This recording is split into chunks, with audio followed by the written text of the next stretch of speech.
What up, fellas? How y'all doing? Hanging in there. Look at him. Look at him. He's insatiable. He's indefatigable. He's unconquerable. What are some other words that Howard Cosell might use here? Stephen A. Smith joining us from an airport, off to his next conquest, always on the move. Always nice to see you, Stephen A. What's up, my brother? How are you doing? Are you doing well? I'm You seem to be working a lot still. Well, that's because I love what I do. So that's all it is. I love what I do. I'm having a good time. I'm just traveling right now. I want to apologize to your audience. I was supposed to be on a little bit earlier with my tardy ass self, but I was going through airport security, so they held me up. That's what held me up. So I apologize for that. I'm good. What are you smiling about, Roy? Why The TSA got him. I can't believe they make Stephen A. walk through security. I mean, that should be. You should have clear. I do have clear. I do have clear. No, but things seem unclear. No, why are you getting stopped if you've got clear? You got to go through, and you got to be through. Like you can't be late. You have to go through. You know, they got to clear you. You don't have to take off your clothes and all of this other stuff. And the lines are quicker. But the bottom line is that you got to follow rules and regulations, my brother. That's what I did. There's no problem. Okay, well, I'm glad. I'm not too big. I'm not too big for that. A rough year. I mean, no more private jets, too. Big deal you signed. What's going on here? I use private jets sometimes, but not all the time. Damn it, that's expensive. You know, wait. You know, I mean, I'm not gonna spend all my damn money. You know, I'm not gonna do that.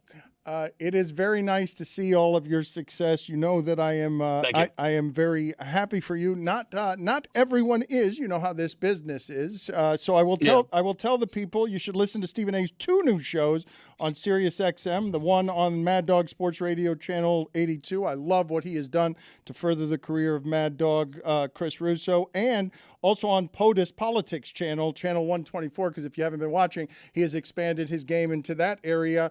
So let me ask you the first question. Why? Because I love it. It's what I love to do. First of all, I love to work. But secondly, and most importantly, I've always been a conscientious observer, and I've always been somebody that's looking not to be one-dimensional. So the opportunity to really expand, you know, my portfolio to such a degree is a no-brainer to me. Doing radio is nothing new, but I'm not only getting paid to do that. I'm in a partnership deal with them, so that goes a long way. I still have my ESPN obligations. We know I didn't want to leave there, and then the opportunity to still do that and then expand beyond that and start talking politics, and having being on a POTUS channel and bringing that level of cachet to the equation is something I couldn't ignore either, while still keeping my complete ownership of my own YouTube channels and my production company in terms of, you know, creating scripted and unscripted content with a lot of stuff that I have coming down the pike. I'm really excited about the plethora of opportunities that are available to me. You know me, man. I don't stop. Forgive me. For those of you who do not know, the deals that he has worked out most recently for ownership of his things, those things are important, and he represents not only one of the most improbable stories in the history of ESPN, all of sports media, in that he got fired from ESPN and came back all the stronger. It is a lunacy. Which part of your story do you regard as the most improbable? The fact that I was able to get back. I mean, usually when ESPN lets you go, it's a death knell, particularly if you're a black man in this industry and, you know, you're considered persona non grata, and obviously people are not hiring you, they're not talking to you. I mean, that goes a long way. I don't think people realize, Dan and fellas, when, you know, I departed from ESPN in 2009, everybody looks at the fact that I came back to Fox Sports Radio in 2010, a year later. And then ultimately I was back at ESPN in 2011. But what they're not realizing is that from May of 2009 to April of 2012, I was not on television. I was essentially banned, in my estimation, blackballed.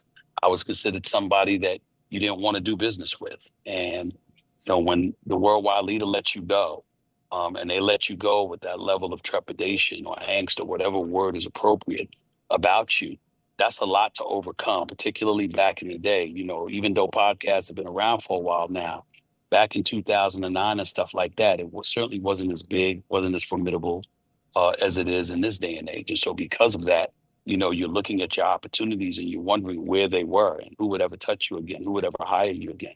So that was the dilemma that I was faced with at that particular moment in time. So, well, we've when talked you think about this about part before, though. yes, That you're underselling it. You were terrified. You can't get this much out of your professional. Your identity can't be this much wrapped into what you do professionally, working 300 days a year, and not have all of that be totally terrifying. Like as scared yeah, as you've ever been. but you're a friend, so you know more than most. There was a reason I was terrified, and that was because I was a new dad. I had just had my daughter. And so being poor and black growing up, knowing what welfare like, knowing what welfare cheese and bread is like, knowing what it's like to live in your home and wonder whether or not, the mortgage was going to get paid, the rent was going to get paid, the food was going to be in the refrigerator, rats and roaches, holes in the ceiling, and all of this other stuff. I was absolutely positively petrified that if I didn't get something together, that was the state of affairs that was going to exist for my daughter. My oldest daughter at the time, Samantha. And so I was very, very petrified at that particular moment in time. But I put my head down, I looked in the mirror, recognized where I made my mistakes, what I needed to correct. And then I've been on a mission ever since. And that's why I do what I do, because I still walk with that fear to this very day. It doesn't matter how much money I'm getting paid, doesn't matter what the contract says, doesn't matter what opportunities I have in front of me. I am always of the mindset that at the snap of a finger, it can all be taken away from me. That is how I approach my everyday life in terms of how I go about the business of doing my job. And it's just a mentality that never escapes me. It's who I am. Doesn't seem terribly mentally healthy, is it? Like, you know what I mean? To be so ambitious that you can't be fearless because you know it can end in a sentence and end in a way that scares you the most. Well, I disagree with that. I don't think that I'm fearful in terms of, going about the business of doing my job every day. I'm just mindful of the fact that because of things that could potentially be out of my control, it could all be snatched away from me. That's all I mean by that. But it doesn't mean I walk into work every day scared to go on the air, to say what I say and do what I do. I say this affectionately because you and I have a relationship that now spans 30 years, Dan. I think I'm more mentally stable than you. And I say that affectionately because you are a serious brother that is a conscientious observer that wears your emotions and your feelings on your sleeve. You're a deep thinker. You internalize a lot. And even though you vent, it's never finished with you. It's always more to touch on, to get into, always more people to check, always more issues to attack, et cetera, et cetera. And because of that and how you can be, you wear a lot of it on your sleeve where you dealing in corporate America is a lot more difficult and arduous for you than it is for me. Me, I understand me as a black man having the feelings that I have, being a conscientious observer that I can possibly be, having a mouth, being as fearless as I can be. I understand the troubles that are going to come with it. So, you know what? You're the kind of person that you might attack something and you don't give a damn about the third rail because to you, you're not thinking about that. You're just thinking about what needs to be said. I'm thinking about what needs to be said, but I'm always mindful of where the third rails lie. I'm always mindful of how I can get fried. And because of that, I might maneuver a little bit differently than you do from time to time. But I'm more at peace with it than you are. And which is why I think that I'm a little bit more mentally stable than you are. I loved your examination of that, but you have just had a less emotional, I would say more realistic and more filled with hardship path toward success than I did. So you learned to work within the machine much better than I did because I just had gates open for me the entire time. So the first time I run into a corporation telling me how to behave, that's when I lash out. And you're looking at me over here and being like, Dan, you cannot go against the company that pays your checks. You cannot do that publicly. Well, I just say that to you, like, listen, you right now, you got Middle Lock Media. Look at the great job that you guys have been doing. But in the process, man, at the end of the day, even though you're working with people, they answer to you. And if they're doing things that's going to compromise your bottom line, you're going to have to deal with them because you have bottom line goals to address. The same is applicable to any company or corporation in this country or in this world. You got to understand where the lines are drawn. It's not to say that you can't be your true, authentic self. It's not to say that you can't be as real and authentic as you want to be and as you should be and as you're destined to be. But in the process of doing all of that, it can't be at the expense of everybody around you that's cut the check. Wait a minute now. They got to get something out of it too. And so for me, I've always prided myself on being as true to me as I can possibly be, but being mindful of the fact that I don't just represent myself. You know, if I do something, it's not just about me. It's about First Take. It's not just about First Take. It's about the people I work with on First Take. It's not just about First Take and the people I work on First Take. It's about ESPN. And if it's about ESPN, it's also about Disney. I got to take all of those things into consideration. And that doesn't mean that definitively, okay, this is what I'm going to do. This is what I'm going to say. This is the way that I'm going to act. All I've ever encouraged you to do is remember, you're not just having to think about you. It's more than just about you. And what I've encouraged you throughout the years, and you've been pretty damn hard-headed and listening to it, even though you get it. Sometimes you listen, sometimes you don't. Is that sometimes you're so passionate about it that you know what? You'll win the battle and lose the war. And I'm saying, Dan, why? You're too damn important. Why would you do that? Guess what? This is not that important. This might be down the road, but this right here is not. Yeah, but you learned that, Stephen A. There's a bigger fight in fight. But you learn. I think you learned that in 2009 in a way that I didn't. I believe that you learned how to be unemotional about this because once you got hit the first time, it was so scarring that you're like, okay, that's not going to happen again. But that wasn't the first time I got hit. Remember, I was in arbitration against the Philadelphia Inquirer. Remember, I had to go through stuff where I'm seeing people look in my face and tell lies and having to deal with it. And I got lawyers by my side and I got to listen to 12, 13 hours of testimonies of nothing but damn lies. And I got to take it. Why? Because it wasn't my turn to talk at that particular moment in time. There was times that I've had struggles in my career, whether it be at the Philadelphia Inquirers, at the New York Daily News, before that, hell, even with internships when I was in college. Trouble has always followed me at some point in time or another, because in my mind, I'm going to speak my truth to whatever power exists. And I'm going to say the things that need to be said that sometimes are going to ruffle feathers and make people uncomfortable. But that's the way it goes. That's the business we signed up for. And I think in your case, respectfully, because again, I'm your boy and I understand that a lot of times you have very excellent points. You're certainly not stupid. You're a highly intelligent dude. But at times, you let your emotions get the better of you, to a point where it gets in the way of the bigger picture. And you are somebody that's religiously associated with the bigger picture. You matter. Your thoughts matter. Your opinions matter. And sometimes I'm looking at you and I'm saying, as I've told you to your face, is that really worth it? Is that the fight? Is that the sword to fall on right now? Because it's a bigger one down here that you're going to be needed for. And that's where you and I from time to time to differ, because for you, every fight is a big fight. Some fights to me ain't worth a damn. It ain't worth my time. It's not a big deal. I can brush it off my shoulders. And then there are some bigger fights where somebody needs to get their ass kicked. I'm going to kick their ass. All right. So walk me through the changes at ESPN, the changes in journalism that result in the combination of things that has the NFL now owning 10% of ESPN, and somewhere within that, Spike Lee's documentary on Colin Kaepernick gets Spike, that was with ESPN, and Spike Lee's silence is purchased. He's got an NDA. He cannot talk about it. As someone who can step beyond ESPN and just view it as a journalism, expert, how do you walk all through all these changes?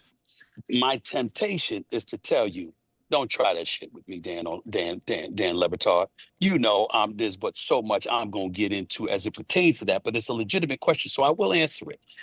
And by saying this, I don't know all the intimate details of the deal. What I do know is this: we live in a different age, and everybody's in business with somebody. And the NFL owning 10% of ESPN now is obviously of extreme benefit to us and extreme benefit to them.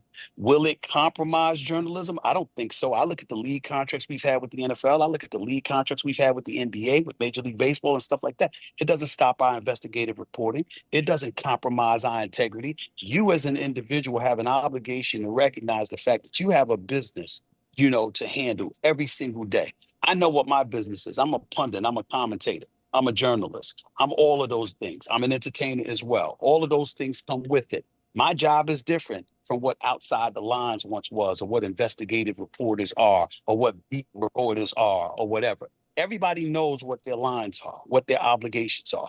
Big business, can it wield its heavy hand down upon it? People have been suspecting that for decades. It's no different now, especially with the exorbitant amount of dollars that exist. We all understand that, but that doesn't mean they're going to get their way. They can want it all they want to. Well, you know what? I'm getting ready to interview Roger Goodell in a few weeks. They're going to stop me from asking him what I need to ask, whatever those questions are at that particular moment in time. The same is applicable to Adam Silver. The same is applicable to Gary Bettman in hockey or Rob Manfred with Major League Baseball.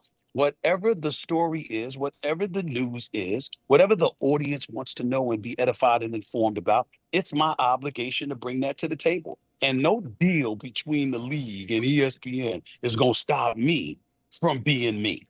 And I think that it's safe to say that is the case with almost everybody, just as it was the case with you when you were there. You did what you do.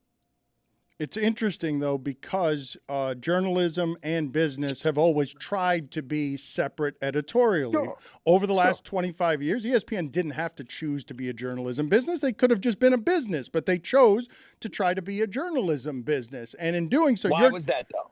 Oh, it's profitable. It's good. Credibility, profitable. It's good for everybody, for them to, take the newspaper credibility and become a journalism entity. Right. But why? The reason why, Dan, tell your audience this, is because we didn't have all of those live contracts at the time. So you had to get into original content.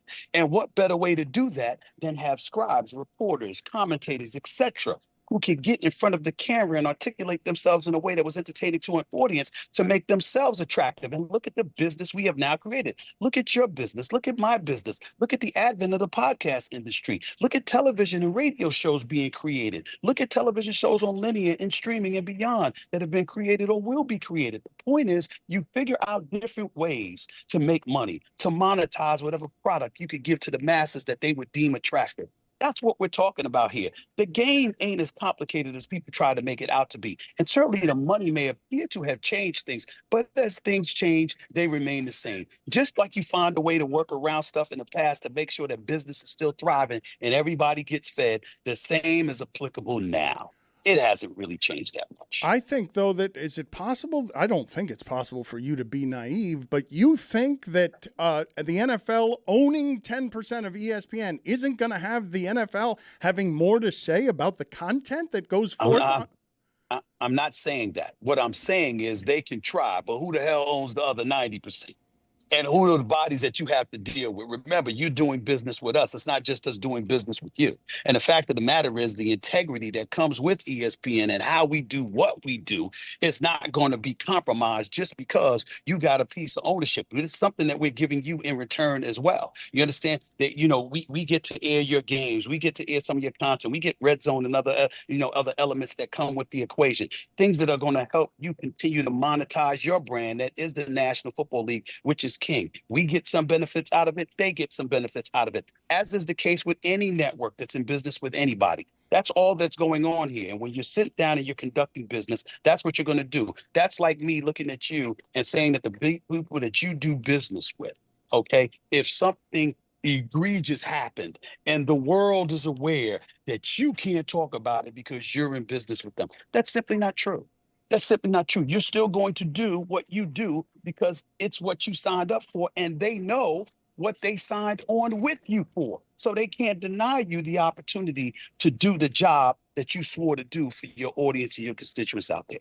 But you've just said that the job is changing, right? And the business is changing. I do believe that change is coming as well. Just to all, you cannot have these entities be this strong and be silent partners. I'm not saying that they're going to be silent, and I'm not saying it's not going to be a battle. I'm saying it could be overcome, just like things were overcome in the past. There's always something to complain about. We get that part, and nothing is perfect and totally smooth. But in the end, the industry is the industry. This kind of stuff has been going on, so it's nothing new. That's all I'm saying. Your relationship with LeBron, there's no relationship at all with LeBron? Zero. That's unfortunate. Yeah, but it's life. So what? He do what he do. I do what I do. You understand? And I'm going to continue to cover sports. I'm going to continue to be fair and objective and professional. But in the end, I'm going to call it like I see it. And, like I said, I get mad when people go on social media and talk about he can't stop talking about LeBron, because the only time I ever mention him is when I'm asked. If nobody asks me about him, I won't talk about him. I don't like him. He doesn't like me. We don't like each other.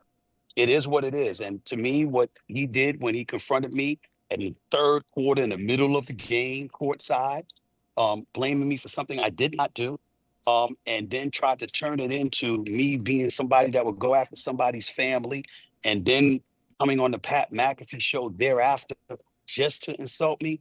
That's a line you don't get to come back from. But it's not going to stop me. There's nothing I can really do about it because I'm not going to be unprofessional. I'm not going to be unfair. I'm not going to refuse to acknowledge his greatness as the second greatest player in my eyes that I've ever seen in the history of basketball. Surefire, first ballot, future Hall of Famer, one of the greatest players we've ever seen in our lifetimes, who we will all miss in terms of his on-court play when he is gone. But there are things that I know as a man that he has tried to do to me. And the things that he has said and the things that he has done, we don't like each other. It's just that simple. And it's probably going to stay that way forever. And if it gets rectified because we have a conversation, I'm a grown man and I'm open to doing that. But I will never volunteer. I will never initiate. And as far as I'm concerned, if we never speak in life again, it won't bother me one bit. We do not like each other. But how did it get there, though? That wasn't always the case.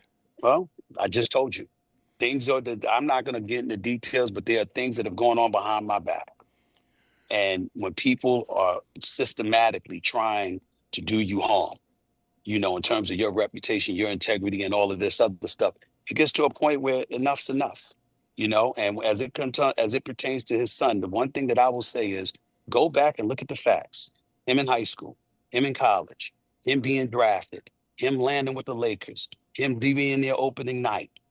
I never said a negative word until he was put in the game in the first quarter against the Philadelphia 76ers and got scorched. That is the only time I've ever spoken a negative syllable about Bronny James, who I believe in and I believe has the potential to be not just a player, but a damn good NBA player someday. I've never said it. And so LeBron, you know, adroitly went about the business of painting it as me being somebody that would go after his son and got other NBA players to think that way and stuff like that. And that's what he chose to do. All right. I know it's false. I know it's not fair. I don't appreciate it, but it's not going to stop me from living my life. He's got his family. I got mine. He's got his job. I got mine. And when he does great things, I'll be there to applaud it. And when he doesn't, I'll be there to chronicle that too. And that's going to be that. And that's the way it goes. And I can assure you, I'm not losing a minute's sleep over it. And I never will.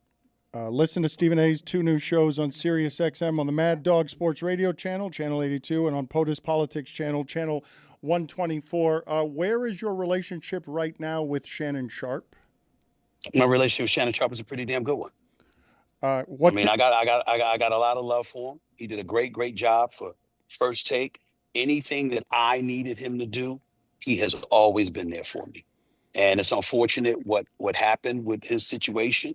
And certain decisions that were made were way above my pay grade.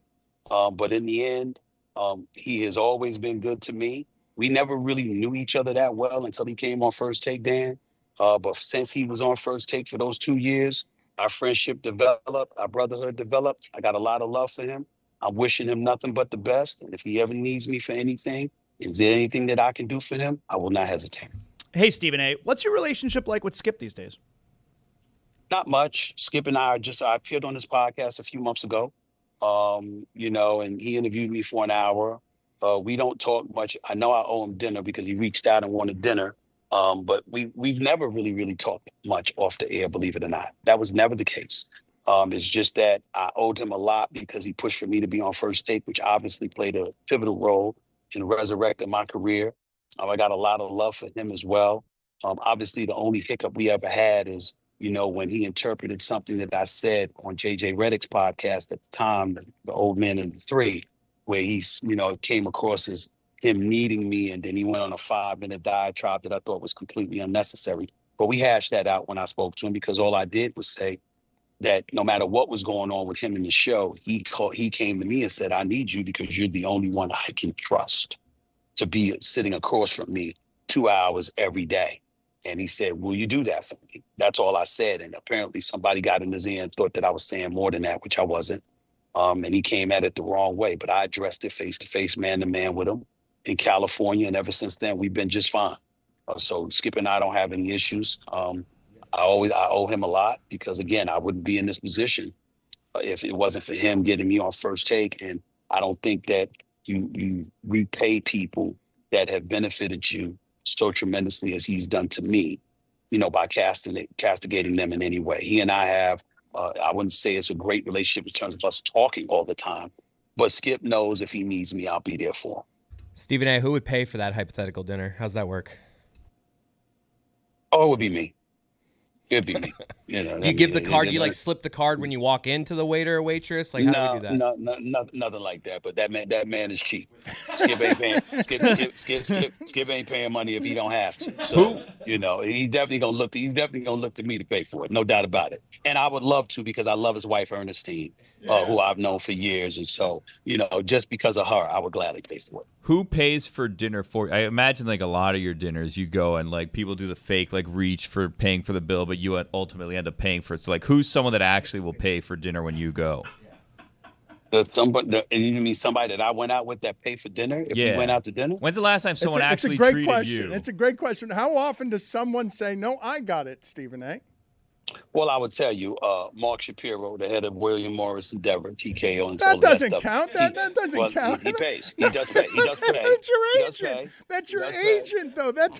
Technically, you're paying for it because it's your money. He's not an agent. He's the president of the company. But you brought him up, just sure. I would tell you, pretty much no one. Pretty much no. That's terrible. That is terrible. How is that possible? You want me to make you laugh at this one day? You want me to make you laugh at this one? You know who wouldn't hesitate to pay for it? My daughters, Samantha and Nyla. Do you know why?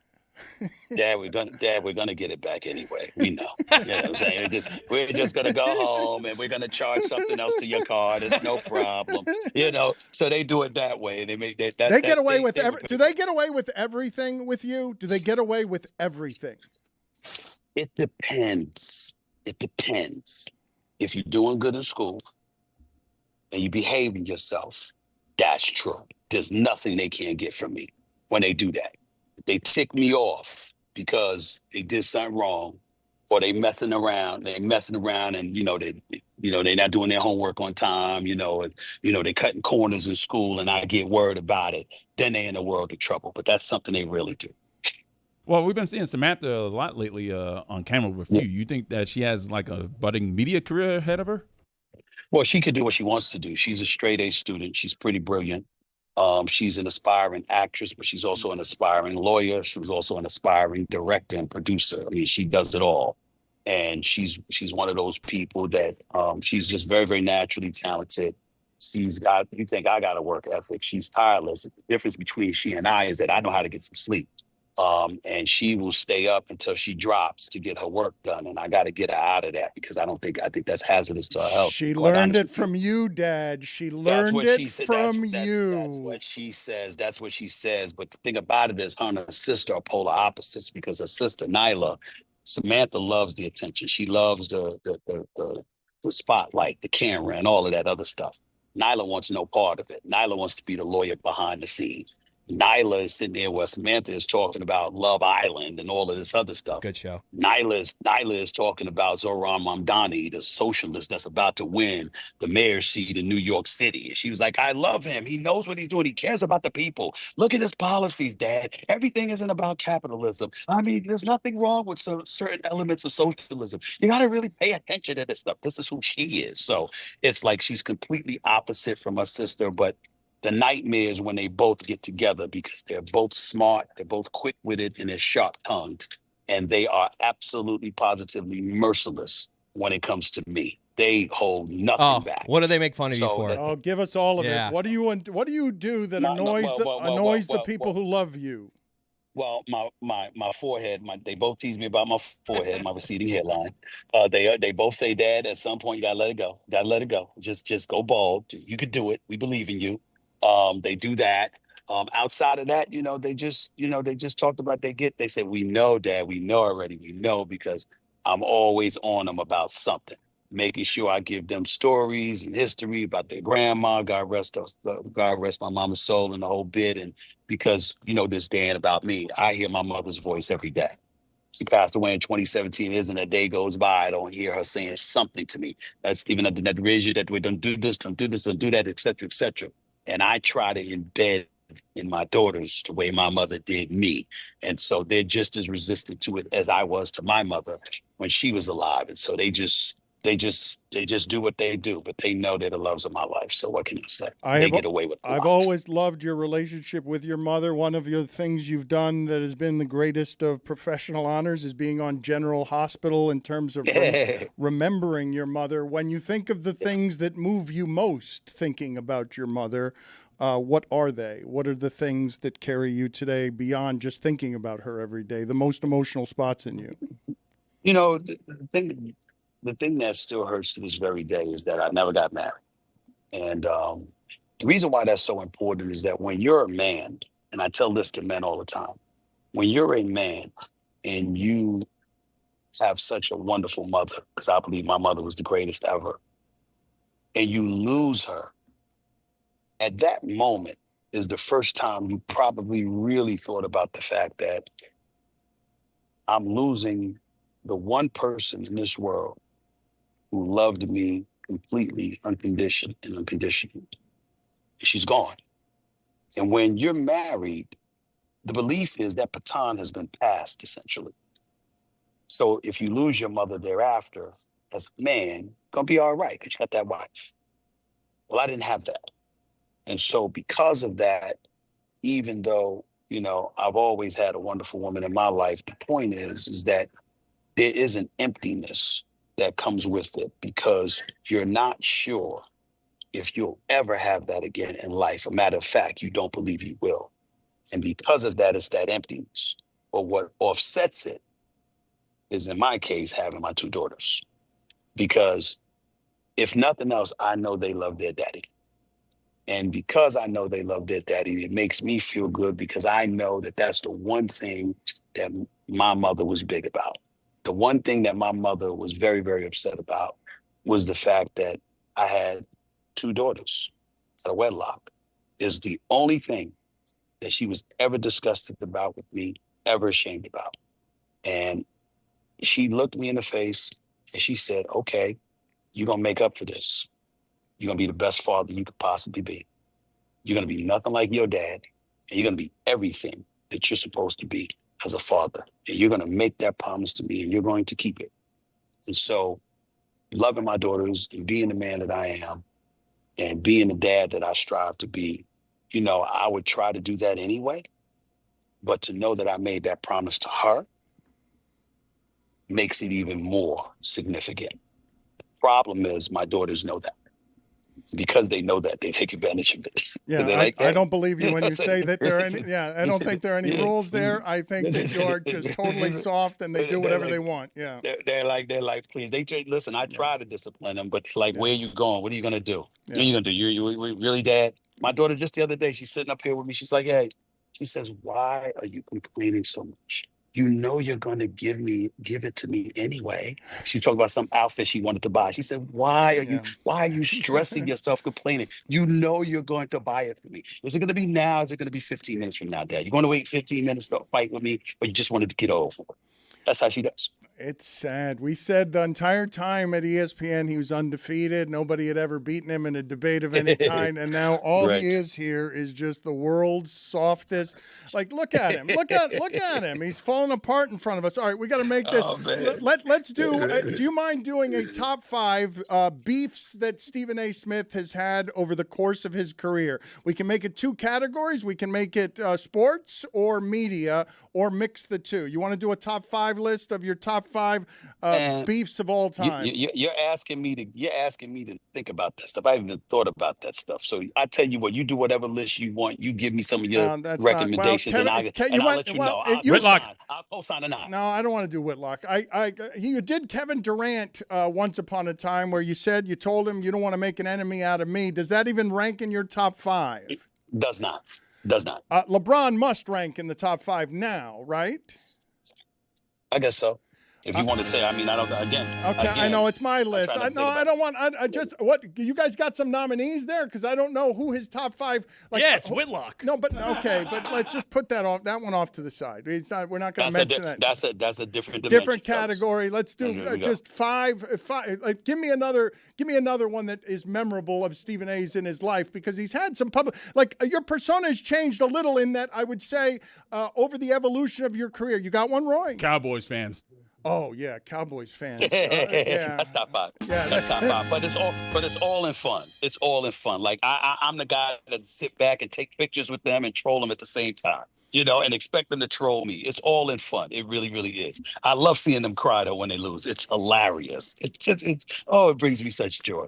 It really, really does. Are you eating up the 10 or the 8-part documentary on Netflix of them celebrating the last success that they had 30 years ago? Of course I am. Of course I am, because it was almost 30 years ago. January 28, 1996 to be exact. 29 plus years. They haven't been to an NFC championship game. They haven't been to a Super Bowl. They haven't won a Super Bowl. Of course, I'm fully aware of this stuff. And by the way, I don't know if you noticed, but since that date, their value in the franchise has increased by $9.4 billion. So they win financially. They win in headlines. They just don't win when it counts. I mean, but it's funny though. It is funny that they are worth more than any sports team. And if Jerry Jones had to select between the two, which do you think he'd select? Winning a Super Bowl or being the most valuable team in all of sports? He would say winning the Super Bowl. I believe it's being the most valuable franchise in football. I believe that man is about his money, and I believe that man loves being recognized as the renegade that's making money more than anybody else and what have you, because his attitude is, I can't go on the field and play for you, but I can do this. So me doing this directly, yeah, I got one up on you. My personal opinion is that he would prefer the latter, but he would say the former. Stephen A., is it crazy to say that Jerry Jones is the face of the NFL? No, it's not. It's not crazy. I don't think you can say it's crazy because think about it. We talk about him more than we talk about the players. No, but that is nuts. There's no other owner that gets to be face of the league. There's no such a thing. I agree. He agrees. He can't even talk about it so much anymore. He agrees so much. Cut off. Look at that. Actually, that's exactly how we should end it, with the opposite of First Take. He just agrees, and that's it. Like, that's it. We're done. We have no more show.